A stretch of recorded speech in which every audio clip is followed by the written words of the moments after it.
Welcome back to Facts Market, everybody. Kevin Hinks and Joe Mazzola now back for our cash tag segment. Now I'd like to bring in the co-founder of LikeFolio.com, Mr. Landon Swan, to the show. Landon, a great theme to talk about today going into NVIDIA's earnings next week. I'm sure LikeFolio has a ton of data on AI. What do you got for us, Landon? Yeah, AI is just, I mean, you asked me 3 years ago, and I'm brushing off AI as just fancy if-then statements, but it is now a real thing. I mean, it is incredible to use, and seeing what it can do is just mind-blowing. Now, I will say it seems to be really, really good at words, text, and pictures and videos, and ironically not as good with numbers. I would have thought the numbers would be the first thing it would accelerate and be fantastic with, but that's not the case. But when we look at just AI as a concept, it has blown up so much. I mean, just mentions of it are up, I believe, 39% on a year-over-year basis. But if you go back 2 years, that number is plus 14,000%. So, I mean, nobody was talking about AI 2 years ago, and now it's just continually more and more people. I think GPT is to credit for all of that as people started to use it, and you're just messing around with it, write me a silly poem or whatever, and just all the things that it can do, you're like, wow, this is actually something. And so I think the interest is there, but it's also being backed up by being far beyond the novelty. I mean, anyone who's used Adobe's Firefly has seen the incredible ability to create images. I mean, if I'm a Photoshop developer, I'm nervous. You have to use that tool because your competition is. And you can see a lot of the tools here that we're talking about. Microsoft's Copilot, very similar to GPT. Google's Gemini, which is just being released version 1.5, able to handle 1 million tokens at a time, which, just for reference, a token is maybe just not quite a full word. So, 1 million words basically, or 3/4 of a million words. Take all that in and output something that makes sense and is actually useful to the user. So there's been an absolute explosion in this space, and you can see it across all the stocks. I mean, obviously, you guys were just talking about NVIDIA. You look at that stock chart, it's unbelievable. AMD is unbelievable. Supermicro Computer, SMCI, has gone on an unbelievable tear, 3x in the last month. ARM is up 70% in the last month. The world is definitely taking notice of all of these different AI names. And I think, as an entrepreneur, probably one of the most exciting things about AI is that it's available to everyone. I mean, a lot of times, historically speaking, the biggest changes and advances in technology have come first available to the really big players. And it took a lot of investment in order to implement a lot of the big technological advances. But now one-man shops, five-man shops, anybody can use AI. And I think it's really going to change the overall economy. And it's going to be the people or the companies that supply to everyone. So that's why NVIDIA and AMD and all these others are doing so well, is that it's not just the big guys that are going to win. It's the people supplying to everyone, and then they're going to win as well. So extremely bullish on the space overall, and some names look better than others, but most of them look pretty darn good. So, Landon, when I think of AI, and we're going to talk about Google here in a moment, to me, it's all about democratizing technology, right? Democratizing information. Google was the first to really kind of democratize search capabilities, so everybody has access to relatively the same information. Now this week, we hear that OpenAI is going to create, or is potentially creating, their own kind of web search product to compete directly with Google.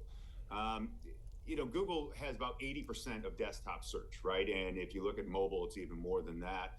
So is this a credible threat from OpenAI? I mean, is this something that we'll be talking about in a year or two, or do you think Google has enough of a lead as kind of the first mover, the market behemoth, to where they can kind of fend that off? Well, I agree with everything you said, except for the words first mover when it comes to Google. I mean, you got to rewind. You got to go back pretty far. But I mean, there's Ask Jeeves, Yahoo, all these first movers out there. I mean, I can remember when I first looked at Google and I was like, oh, these search results are a little bit better than what I normally use, Yahoo. So they're not first mover. And I think it shows the fickle nature of consumers when it comes to give me something of value. If someone can do it better than Google, it's going to switch, I think, pretty quickly. It'll be slowly, slowly, slowly, then all of a sudden, as they say, all at once. And I think that it absolutely is a credible threat. Now, that's assuming that Google doesn't step up their game. I think what's more likely to happen is that OpenAI forces Google's hand to improve dramatically. And yes, they have a huge market lead, so they'll have some time to play defense, but they will absolutely be forced to catch up technology-wise and make it more about an AI search results as opposed to what they've been doing, which was a huge iteration on the ones in the past. I can remember my first business gaming all the search results with meta tags and all these different things, and Google got rid of that. They made it all about what's the best site out there. And that's great. They did a good job, but now it's the best research results based on what you want. And I think that, this is going to push Google. It's a threat. I don't think it's going to kill Google by any means, but I think it's going to force them to improve. And so in that regard, everyone's going to win as long as they do it fast enough, which I'm sure it's on their radar. You know, it's interesting, Landon. Google's had a bumpier week than most of these AI stocks because the news that Joe mentioned about competition in search. But they make, in a bigger picture, they make 76% of their income off of ad dollars, which is improving. They're reporting that advertisers are seeing a 6% improved conversion to dollars, 6% better because of AI. So not only is AI making that better, but the overall advertising market is getting better. And if you look at your LikeFolio's data here, the strongest player in this data is Google Alphabet, isn't it? Yeah, it's doing really well. I mean, you look at the change in mentions. We just had that chart up 13% on a year-over-year basis, beating Adobe. Yeah. Firefly is amazing, by the way. I think I mentioned it. Beating Microsoft handily. Now, what we're not including in this obviously isn't, the chip makers or some of the other, components about this or the other competitors. So Google's doing really well. I mean, they're a very fine business, right? I mean, they've got extremely high margins. It's a digital product. They're the leader. They own the space, basically. But I can remember when Andy was on CNBC years ago talking about how Google was going to change the world, and the counterpoint was, well, if margins are that high, eventually competition is going to come in. And it's taken a while, but I think competition is going to come in. It's just a matter of who does it better. Because when you start using a better product, if it's significantly better, it doesn't take long for you to just completely switch. So anytime, as I talked about, if you're using AI is fantastic when it comes to text, words, images, videos. That's what it excels at. Not so much yet on the number side, but that's what search results are. It's text, images, videos. That's what you want. So AI is going to dominate search. It's going to return much, much better results than Google is right now. I can't wait. I mean, you get to the point where you're going to type in what you want, and it's just going to be the result. It's not going to be pages of results. It's going to show you the best thing that's out there.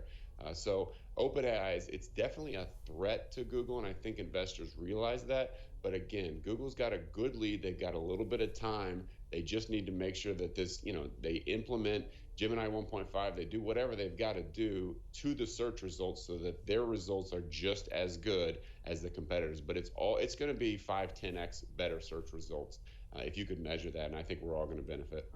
Landon Swan, thanks for coming on as always, bringing the LikeFolio data on fire on a Friday, covering all the names we're looking at and then some. Thanks for coming on, Landon. Have a great weekend. Thanks, guys. Take care. All right, Joe. Looking at Google Alphabet, like I said, if you lay a chart of NVIDIA